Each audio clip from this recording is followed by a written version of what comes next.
Good morning, all of you. So, in last lecture, we see the irrigation methods, as well as in that lecture, we see the different advantages and disadvantages of that irrigation methods. In those lecture, we see that how the irrigation affect on the yield.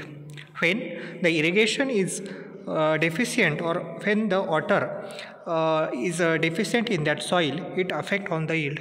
As well as we see that if the irrigation is given beyond the limit, then there is also disadvantages, or it also affect on the yield of crop. So, in this lecture, we discussing regarding the drainage. तर आपण जे lecture झाले त्यामध्ये आपण इरिगेशनच्या method पाहिला, irrigation म्हणजे काय पाहिलं, तसेच प्रत्येक मेथडचा आपण ॲडव्हान्टेजेस पाहिला, डिसॲडव्हान्टेज पाहिला आणि महत्त्वाचा पॉईंट हा पाहिला की जर इरिगेशन कमी प्रमाणात दिलं तरी त्याचा यील्डवर त्याचा नुकसान होतं किंवा यील्डवर त्याचा परिणाम होतो. त्याचबरोबर जर इरिगेशन लिमिटपेक्षा जास्त दिलं तरीही त्या क्रॉपच्या यील्डवर काय होतो, परिणाम होतो.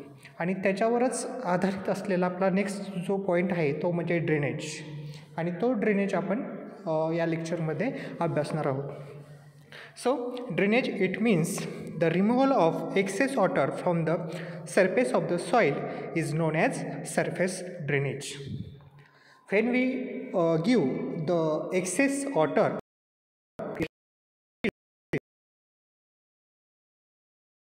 to prevent the field, heavy irrigation झालं असेल तर त्या राहिलं तर त्याचा दुष्परिणाम. त्यामुळं एक्सेस वॉटर आहे त्याला आपण ड्रेनेज असे म्हणतो, लावा असे आपण नेहमी म्हणत असतो. आणि ती जी process. So in this slide the importance और the advantages of the drainage are given. First of all, field will not get waterlogged and crop gets sufficient water and air. It means when we provide proper drainage in that field, then no high amount of water is stand in that water, and if there is no waterlogging condition, then it is not affect on the yield of that crop. जर drainage system नसते तर त्यामध्ये पाणी साचून राहतं. पाणी साचून राहिल्यामुळं सफोकेशन होतं. सफोकेशन याचा अर्थ की समजा पाणी जर साठून राहत असेल तर त्या जे वनस्पती आहेत, ती जी क्रॉप आहे त्या क्रॉपच्या जे मुळं असतात, जे रूट्स असतात, त्यांना हवा भेटत नाही, म्हणजे त्यांना सफोकेशन होतं आणि त्यांची व्यवस्थित वाढ होत नाही. मग त्यामुळे जर ड्रेनेज सिस्टीम व्यवस्थित असेल, त्या जमिनीमध्ये पाण्याचा निचरा योग्य प्रकारे होत असेल तर अशा प्रकारचा कोणताही दुष्परिणाम मुळांच्या वाढीवर होत नाही. Another importance is that good drainage help to improve the soil structure, as it is the possible to carry out the tillage operation properly and in time. Tillage operation properly and in time. तर good drainage असेल तर काय होतं, त्याचा effect soil स्ट्रक्चरवर पडतो. Soil structure म्हणजे काय तर ॲग्रिगेशन ऑफ द सॉईल पार्टिकल्स. जे सॉईलचे पार्टिकल्स आहेत ते ॲग्रिगेशन कसं झालं आहे त्याला आपण सॉईल स्ट्रक्चर म्हणतो. आणि जर पाणी त्या जमिनीमधून जर पाण्याचा योग्य निचरा होत असेल तर त्यामध्ये आपण जर टिलेज ऑपरेशन करणं तर सोपं जातं आणि व्यवस्थित होतं. कारण जर त्यामध्ये चिखल असेल तर चिखल्यामध्ये कोणत्याही प्रकारचं आपण टिलेज ऑपरेशन करू शकत नाही. जर केलं तरी ते योग्य प्रकारे होऊ शकत नाही. त्यामुळे गुड ड्रेनेज असणं, पाण्याचा योग्य निचऱ्याचे व्यवस्थापन असणं हे गरजेचं असतं. Proper drainage prevent the salt accumulation. तर बऱ्याच वेळा आपण पाहतो की ज्या नदीकाठच्या जमिनी असतात, ज्यांना आपण खारपट जमिनी असे म्हणतो, कारण त्यांच्यामध्ये साल्टचं प्रमाण हे जास्त असतात, तर यांच्या पृष्ठभागावर पांढरा थर आपल्याला दिसून येतो. आणि जर साल्ट जास्त असेल तर त्यामध्ये ती जमिनीची जी फर्टिलिटी असते ते फर्टिलिटी कमी होत जाते आणि यील्ड पण त्या जमिनीमध्ये कमी असतं. त्यामुळे जर प्रॉपर ड्रेनेज सिस्टीम नसेल तर जमिनी खारपट होऊ शकतात. सलाईन, ज्याला आपण सोडिक सॉईल असे म्हणतो, तर त्या जमिनी सोडिक होऊ शकतात, त्यांच्यामध्ये साल्टचं प्रमाण वाढू शकतं. त्यामुळे ड्रेनेज व्यवस्थित असणं हे गरजेचं आहे. There is a good aeration and optimum temperature in the root zone, and due to this the microbial activities are increased. We know that the role of microbial population, because this population involved in the decomposition, this population is involved in the creating organic carbon, increasing organic carbon into the soil, and for the growth and development of that microbial population, aeration is most important as well as temperature is most important, and those both the factors are depend upon the drainage. Because if the soil have well drainage system, then optimum air, optimum temperature is present in that soil, and if the temperature is favorable, if the air is in good proportion, then there is a high population of microbial count or microbial population, and if the microorganisms are more, then decomposition rate is also fast, and automatically organic carbon is highly added to that soil. So all these things are interrelated to each other, and it is rich to drainage system. If drainage system is good, then all the factors are good. So drainage system is most important.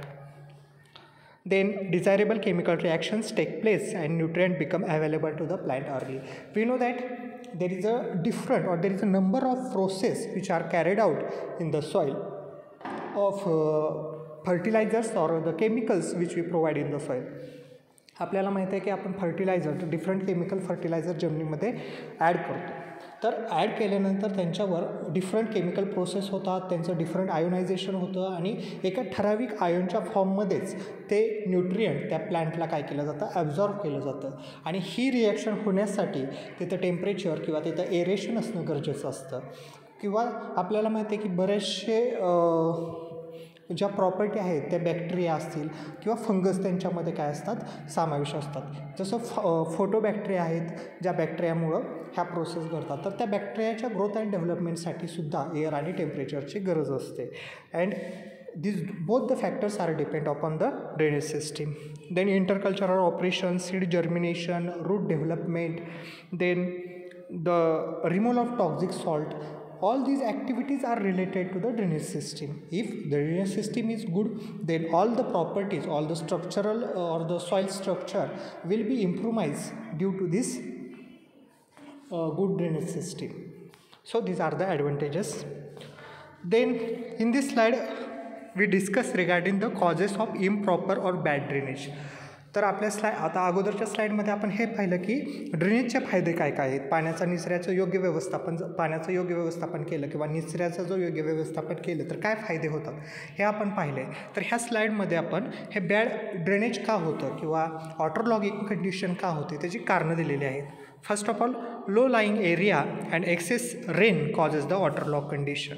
Low lying एरियाचा अर्थ ज्या पाणथळ जमिनी असतात किंवा उताराच्या जमिनी असतात त्यामध्ये पाणी सतत साचून राहतं किंवा जास्त पाऊस झाला तर तिथं वॉटर लॉगिंग कंडिशन तयार होऊ शकते. If the soil is fine texture such as clay, the water cannot move downward fast and obstruct the aeration. म्हणजे आपण वेगवेगळे सॉईलचे टेक्स्चर पाहिलेत की सँडी सॉईल, लोमी सॉईल आणि क्ले सॉईल. तर सँडी सॉईलमध्ये आपल्याला माहिती आहे की सँडी सॉईलमध्ये जर आपण वाळूमध्ये पाणी टाकलं ते लगेच पर्कोलेट होऊन जातं किंवा त्यामध्ये पाणी धरून ठेवण्याची क्षमता सँडी सॉईलमध्ये नसते. पण याच्या ऑपोजिट जर ती सॉईल क्ले सॉईल असेल तर त्याच्यामध्ये वॉटर रिटेन्शनची कॅपॅसिटी ही जास्त असते. त्यामुळं जर क्ले सॉईल असेल तर त्यामध्ये वॉटर लॉगिंगची कंडिशन ही कशी असते, जास्त असू शकते किंवा त्याची जी रिस्क आहे ती रिस्क पण कशी असू शकते, जास्त असू शकते. So the water logging condition is also based on the soil texture. Which texture of the soil is present in that field, it determine that water logging condition. Then hard pan, which affect the seepage of water to lower zone. Hard pan, it means when the tillage operations are not done in that field, then the pan or the surface of that soil become hard, and due to this it causes the effect on the seepage. Seepage, it means the water flow. Then the area under the saline or alkaline soil with poor permeability. काही जमिनी ह्या पाणथळ असतात किंवा चोपनट जमिनी असे म्हणतो. तर त्या चोपनट जमिनी म्हणजेच काय की त्यांच्यामध्ये सॉल्टचं प्रमाण हे जास्त असतं. आणि क्षारयुक्त जमिनी असतील तर त्यांच्यामध्ये जी वॉटर परमेबिलिटी म्हणजे जे पर्कोलेशन होतं डाऊनवर्ड डिरेक्शनने ग्रॅव्हिटेशनल फोर्सच्याद्वारे ते कसं असतं, कमी असतं. त्यामुळे ते पाणी काय होतं, साचून राहतं. देन रिमेडीज याचा अर्थ आता कॉजेस पाहिले आपण, हे का होतं. तर रिमेडीज म्हणजे जर तसं असेल तर आपण काय उपाययोजना केली पाहिजे. तर ड्रेनेज सिस्टीम किंवा वॉटर लॉगिंग कंडिशन असेल किंवा खारपट जमिनी असतील, क्षारपट जमिनी असतील, क्षारयुक्त जमिनी असतील, तर त्याचे आपण रिमेडीज कसं करायचं, त्याचा उपाय काय करायचा, हे आपण ह्या स्लाईडमध्ये पाहणार आहोत. First of all surface drainage याचा अर्थ काय होतो की पाणी साठून राहू नये म्हणून काय केलं जातं, शेतकरी वेगवेगळे बांध तयार करतात, पाट तयार करतात किंवा चऱ्या खोदतात आपल्या फील्डच्या सभोवताली. कारण जास्त जर पाणी झालं तर त्या चऱ्याद्वारे ते काय केलं पाहिजे, बाहेर आलं पाहिजे. किंवा सिमेंटच्या नळ्या टाकतात, सिमेंटचे पाईप टाकतात, ज्याच्या थ्रू ते पाणी एक्सेस वॉटर काय केलं जाते, बाहेर गेलं पाहिजे. तर ही जी मेथड आहे त्याला सरफेस ड्रेनेज मेथड म्हणतो. In this method large outlet channels or field ditches are formed on the surface to remove the excess water due to heavy rainfall or over irrigation. म्हणजे याच्यामध्ये आपण काय करतो, तर छोटे छोटे पाट तयार करतो किंवा पाईपच्या साहाय्याने ते काय करतो, ती पाणी एक्सेस वॉटर काय करतो त्या फील्डच्या बाहेर काढतो. त्याला आपण सरफेस इरिगेशन असे म्हणतो. तर जर आपण चारे खोदली किंवा पाटाच्या साहाय्याने जर पाणी बाहेर काढलं तर त्याच्यासाठी जास्त इन्स्ट्रुमेंटची गरज नाही. त्यामुळे ही मेथड कशी आहे, सिम्पल आहे, तसेच चीप आहे, म्हणजे स्वस्त आहे. तर डिसॲडव्हान्टेज काय आहेत, valuable croplands is used for open drains. This drains causes field preparation and intercultivations, and open drains are damaged by rodents and farm animals. याचा अर्थ काय की समजा जर आपण मोकळ्या फील्डमध्ये किंवा आपल्या फील्डमध्ये जर आपण पाट खोदले, चर खोदले, तर जेव्हा आपण इंटरकल्चरल ऑपरेशन म्हणजे आंतरमशागत करायला जातो किंवा कल्टिवेशन मेथड करावं लागतो, तर त्या पाटाचा, त्या चारीचा आपल्याला त्रास होतो किंवा जमीन पण कशी राहते, पडून राहते. यामुळे हा त्याचा महत्त्वाचा ड्रॉबॅक आहे, कारण त्या चरीचा, त्या पाटांचा आपल्याला इंटरकल्टिवेशन करताना त्रास होतो. Then random field ditches of shallow depths are formed randomly of the field. These ditches are connected by means of shallow channels. तर काही ठिकाणी समजा उताराच्या जमिनी असतील किंवा मोठ्या माउंटन रिजनच्या जमिनी असतील, तर तिथं जो पाण्याचा वेग असतो तो जास्त असतो. मग यामुळं काय केलं जातं की छोट्या छोट्या डिचेस रँडमली तयार केले जातात, म्हणजे छोट्या चर तयार केल्या जातात आणि नंतर एक मोठी चर असते ज्याच्यामध्ये ह्या छोट्या छोट्या चरीमधून पाणी येतं आणि त्या मोठ्या चरीतून हे पाणी बाहेर काढलं जातं. म्हणजे कोणत्याही कोपऱ्यामध्ये जर जमीन मोठी असेल, फील्ड मोठं असेल, तर इथं आपण एक चॅनलच्या ऐवजी असंख्य किंवा वेगवेगळे आपण नंबर्स ऑफ स्मॉल डिचेस तयार करतो आणि त्या स्मॉल डिचेसमधून मोठ्या चॅनलमध्ये आपण ते पाणी आणतो आणि त्या चॅनलद्वारे आपण ते पाणी काय करतो, बाहेर काढतो. Then land smoothing. Excess surface runoff is collected and carried into the field ditches established at the lower end of the field.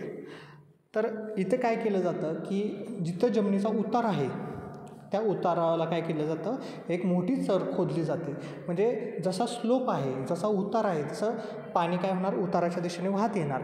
आणि जिथं लास्ट स्ट्रोक आहे तिथं काय केलं जातं, डिचेस किंवा एक चर तयार केली जाते आणि त्या चरीद्वारे ते पाणी काय केलं जातं, काढलं जातं. Bedding. Small furrows are formed at known interval parallel to the slope for drainage out water. These furrows are known as dead furrows. तर बऱ्याच वेळा काय केल्या जातात की छोट्या छोट्या सऱ्या तयार केल्या जातात. त्या सऱ्या कशाला असतात, तर ह्या सऱ्या उताराला पॅरलल असतात. म्हणजे जसं उताराच्या दिशेने पाणी आलं तर ह्या छोट्या छोट्या सरीतून काय होतं, ते पाणी बाहेर जातं. तर त्याला आपण डेड फरोज म्हणतो, कारण ते आपण कोणत्याही क्रॉपच्या लागवडीसाठी न वापरता पाण्याचं ड्रेनेज व्हावं यासाठी आपण त्या फरो तयार करतो. त्यामुळे त्या फरोना आपण डेड फरो असे म्हणतो. तर subsurface irrigation. Drainage system like open trenches, drains and perforated pipes drains are use and subsurface drainage provide the aeration to the root zone and promote the better crop growth. तर subsurface ड्रेनेजचा अर्थ काय होतं की जमिनीमध्ये pipe गाडल्या जातात, त्याला opens holes ठेवली जातात आणि त्या पाईप्सद्वारे ते ड्रेनेज किंवा ते एक्सेस वॉटर काय केलं जातं, बाहेर काढलं जातं. याच्यामुळं काय होतं की जर आपण ओपन सरी खोदल्या डायरेक्ट फील्डला, तर त्याचं आपण इंटरकल्टिवेशनसाठी आपल्याला त्याचं अडथळा होऊ शकतो. त्यामुळे सबसर्फेस इरिगेशन असेल, सबसर्फेस ड्रेनेज असेल तर कोणत्याही प्रकारचे लँड त्याच्याद्वारे काय होत नाही, वेस्ट होत नाही. परंतु ही जी सिस्टीम आहे त्याच्यासाठी सुरुवातीला लागणारा खर्च आहे तो जास्त आहे, कारण इथे आपल्याला पाईपसाठी खोदावं लागतं, पाईप त्यामध्ये गाडावे लागतात. सो ह्याच्यासाठी जे लेबर लागणार आहे, मशिनरीज लागणार आहे, त्याशिवाय पाईप्स असणार आहेत, तर त्यांचा खर्च हा जास्त असतो. पण जर आपण सिम्पल जर आपण चरी खोदल्या तर त्याच्यामध्ये जास्त खर्च येत नाही. So in this lecture we discuss regarding the drainage. So in few lectures we cover the points such as irrigation, their methods, their advantage, disadvantage, and in this lecture we see the definition of drainage, then different methods of drainage, advantage of the drainage system, and then causes of water logging condition. So these points are covered. If you have any type of doubt and query regarding the irrigation, regarding the drainage, then contact with me. Now I am stop here. Thank you.